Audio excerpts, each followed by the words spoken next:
Now, I will invite here on stage with me, Pranay Prakash, co-founder and exeter of Windsor.io, who was sold to Front.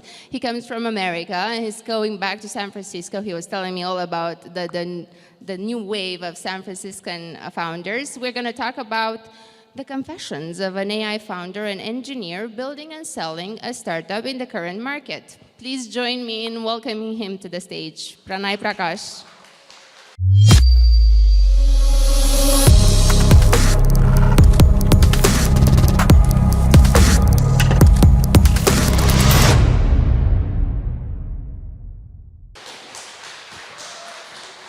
Hello. Sit. So, Windsor still is, right? An AI video personalization startup backed by the Y Combinator. You built an AI video platform to help brands acquire, grow, and retain customers. So you recorded a single video and sent out to millions, but it was personalized. That was the idea of it, right? Yeah. No, you got it. It's record one video and send it to 1 million is how we marketed it. Mm-hmm. So before Windsor, you were one of the first engineers at Vercel, and you were a member of the GraphQL team at Meta.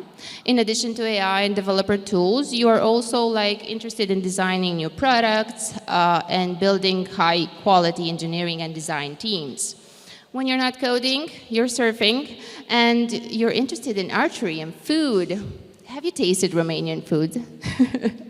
As of yesterday? As of yesterday. No, we had an incredible dinner at a winery here in Cluj, and I'm hooked now. Yeah.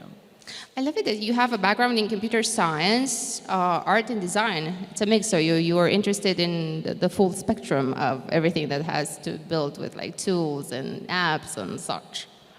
So let's dive into it. What initially sparked your interest in AI and video personalization, and how did that lead to the founding of Windsor?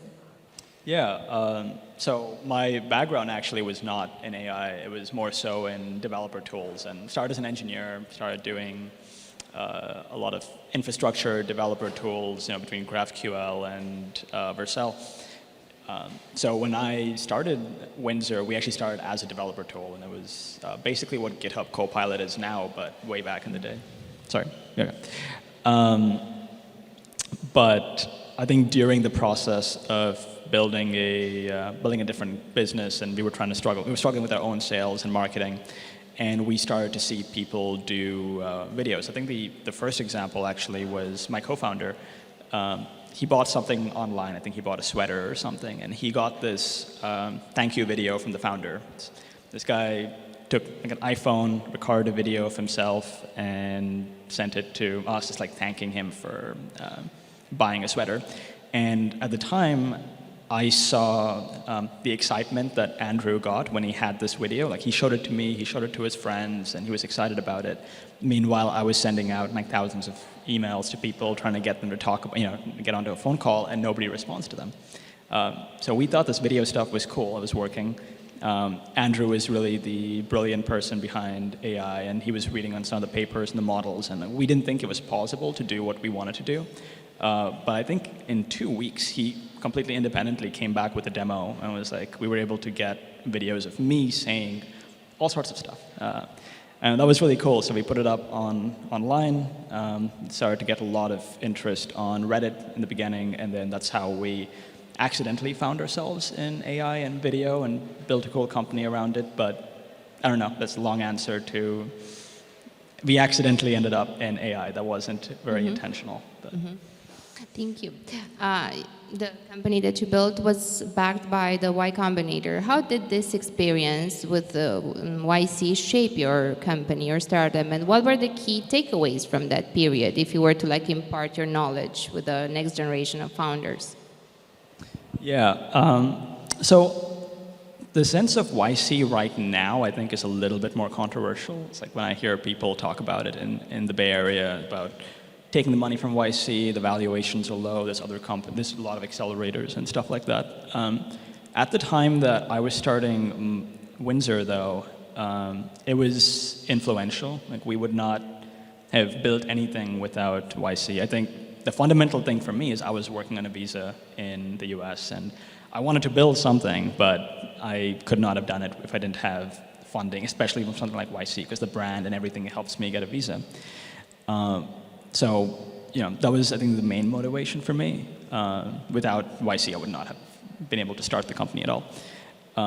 Once we were there, I started to look. It completely changed my life and my mind. I think it's probably like going to any good university where you have like great professors and you have great classmates, right? And I think YC felt the same. Like you have these incredible people that are running YC, the partners who have tons of experience that open up this new world for you. Especially, I was coming out of college, and so I knew nothing about the world yet, and here's people that have built like billion-dollar companies that are spending like an hour with you every week, and you have all of your classmates and your alumni that are also like incredibly motivated, incredibly intelligent people. And once I got to be in that crowd, I decided that's what I wanted to keep doing, and it's kind of been life-changing for me. So. Does YC have an alumni? Do you keep up with like former cohort buddies? I mean, all my friends initially, when I moved to San Francisco, I didn't know anybody, so it was all YC people. And so I think most of my friend group now is still YC. Yeah. The power of communities. So Windsor's platform allows for massive scale video personalization. What were the key technological innovations that made this possible, and how do you see this technology evolving? Yeah, sure. So the video foundational models back in 2018, sorry, not 2018, 2020, 2021, when we were starting to look into this, were still very underdeveloped. No one was working on video. LLMs had not come out till the year after, and there was nothing like Sora and what we have now. I think the first couple of models that we started to see were all the papers in GANs, so all the GAN generative adversarial nets. They were starting to get better. And importantly, there was a paper that came out just 2 months before we started with code, which is one of the hardest things to get with a lot of papers. So you can read about how they implemented something, but there's a lot fewer papers where they actually open source the code and let you try it and run it and give you the model weights. So we found this one paper which hit all of those checkboxes for us, and we gave it a shot, and it worked. It worked cheaply, and it worked at very low resolution. And it wasn't fully there. You couldn't commercialize it without having to change a lot of things. But we found this starting point of we were kind of in the right time, right place, right? We had this idea, we had this problem that we struggled with. And I think if we'd had that same thing 3 months earlier, we would have just seen, okay, it's not possible, and we would have moved on. But it's just because we did it that month, 2 months ago, there was this paper, and then we took the paper, we tried it out, and we said, okay, we can build this proof of concept. It'll take 6 months to actually productionize and commercialize this, but there is something out there, and I think that just the timing and everything worked out. So we were the first people in that market. There was no competition when we started, because you couldn't do it before that. Anybody building here, video, building AIs, any? So who do we have now in the room? We want to definitely get to know you. Are you tech professionals? Raise your hand. Okay. So you're not building video, you're not building AI. I deduce. Comme ci, comme ça. Okay. What lessons did you learn about forming high-quality engineering and design teams during your projects, and especially, of course, building Windsor? Yeah, I should correct, because I guess teams is not correct. I've only been able to do this in one company so far, so I think there might be a lot more experienced people here at the event for sure who can talk about that.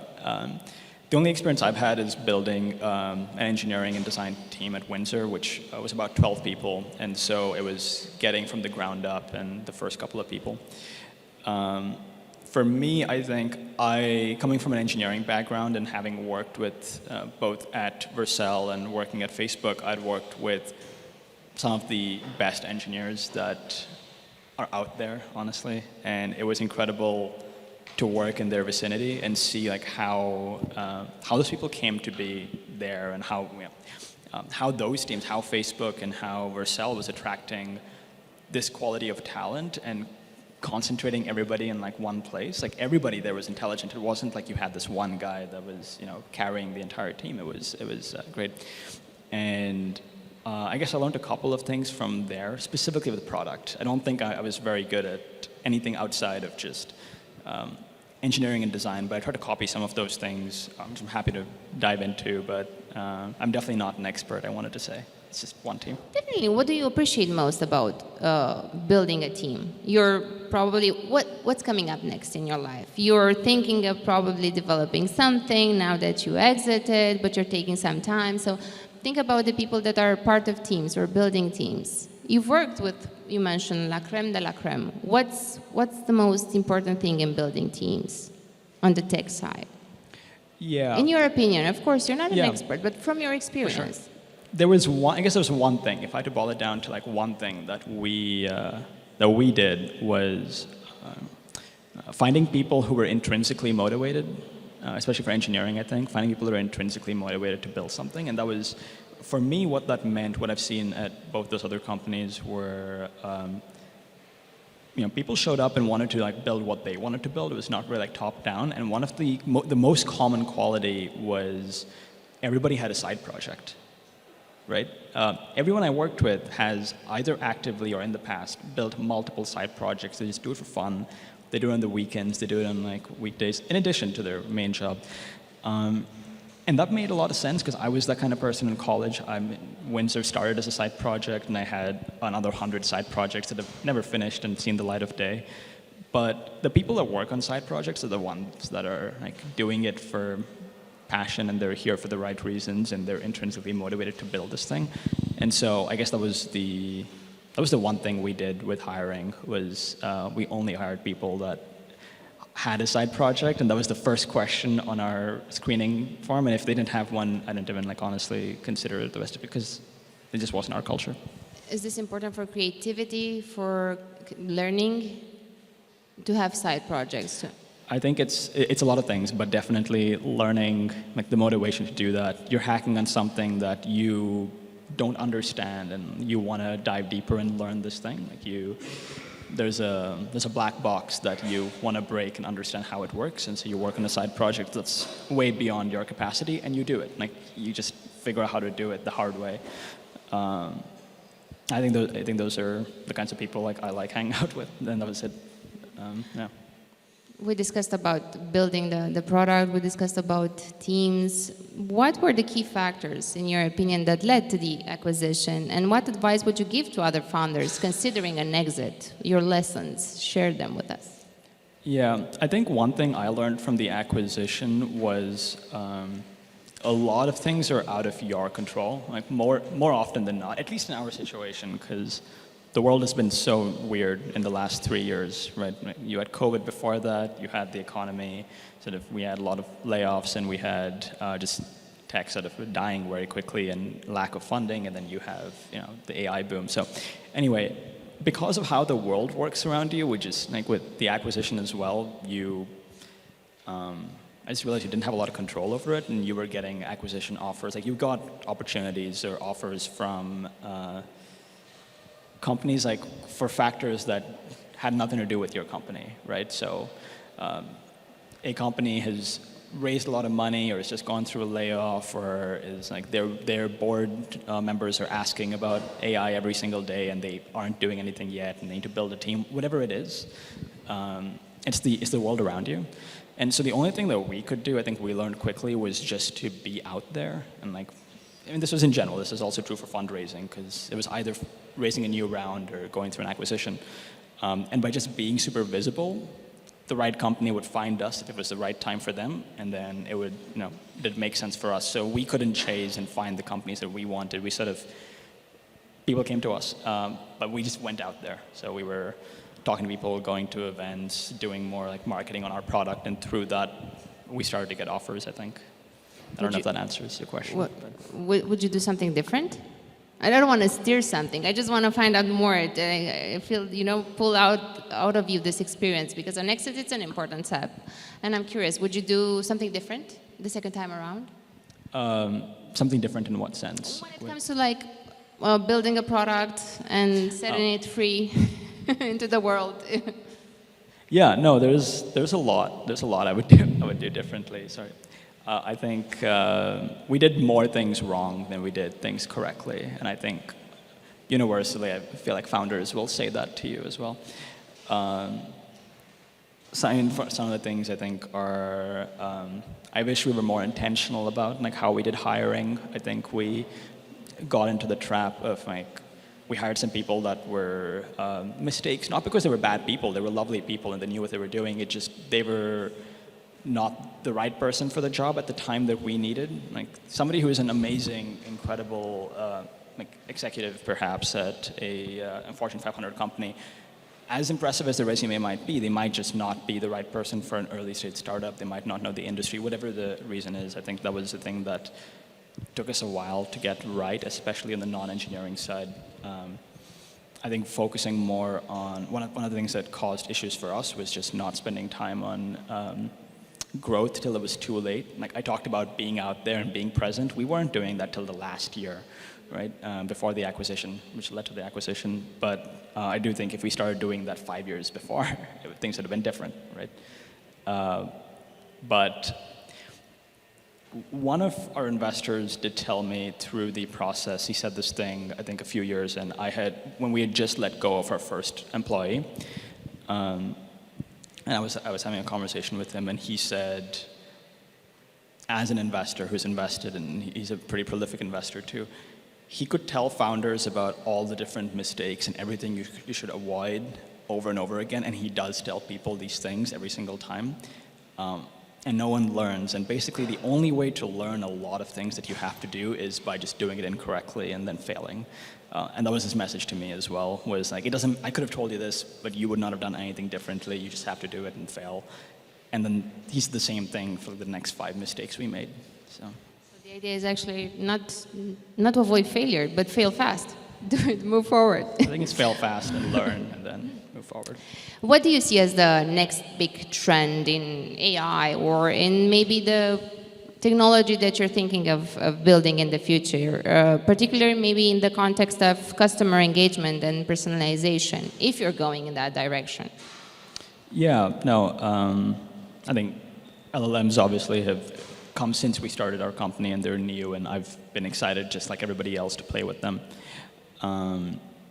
And right now, I think we were just talking about this before we started too, is it's really hard and scary right now with AI to figure out what is real, what is signal versus noise. I think we're in that, I was thinking of this too, but the analogy that I equate this to is what I feel like we've seen with cloud and we've seen with the .com bubble is like the best example, where you have hundreds of companies, everyone's super excited about this. Like I think as soon as my mom is asking me about ChatGPT and like how this works, I think it's a good signal that we have to, okay, what is real? How many people are raising money on something that's real, right? And with the .com bubble, I think we had like hundreds of companies that everyone was super excited about, and everyone thought this was the next big thing. And everyone also felt like they had to raise money quickly. There was this thing that they had to do. As soon as everyone was interested in investing, we had to go like raise money right away. If you were not there first, it was gonna be too late, right? But if you look at this now, there's 5 companies from that time that are valuable and known today. Facebook is one that didn't even start during the .com bubble, right? They started, I guess, like arguably way later, and it was less about, hey, let's go build in this hype cycle. It was more about, we're solving this problem, and it so happens to be that like the internet is the way to do it, and that's how we're going to do it. And you provide value first. Timing matters less. The hype matters less, as long as like you're providing value to people. I think that's what's important. Anyway, the long answer here is I'm trying to not rush it with what I want to work on next, and I see the hype cycle right now. I see friends that are raising like $20 million rounds and like, basically nothing. And I think for me, what's more important first is like, I see AI as a really good tool that opens up a lot of new opportunities, the things that we can do. But my first thing has always been, and this is why I've been in startups and engineering, is I see a problem that I want to solve and I think I can provide value. If AI happens to be the best way to provide value in that, then that'll be the way to do it. So.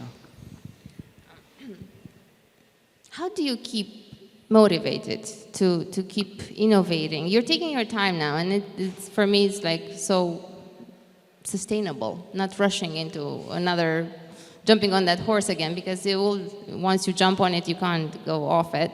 What keeps you in this course? You know, what keeps you want to try again, keep innovating, and how do you stay motivated? And you mentioned you like archery. How do you balance this, like technology, but also the human side, you know? Because we talk a lot about tech, but not enough about, you know, wellness in tech for the ones, the builders, the creators.